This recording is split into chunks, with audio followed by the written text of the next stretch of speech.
You've heard of pandas, but what about the red panda? Spoiler, they're not even pandas. First, they're not actually pandas. Red pandas are closer relatives to raccoons and skunks than giant pandas. Check this out.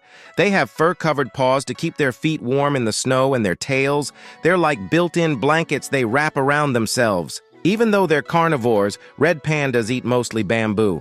They munch all day, sometimes eating up to 20,000 bamboo leaves daily. Red pandas sleep in the weirdest positions, hanging upside down or curled up like a fluffy ball. So, question for you, red pandas or regular pandas?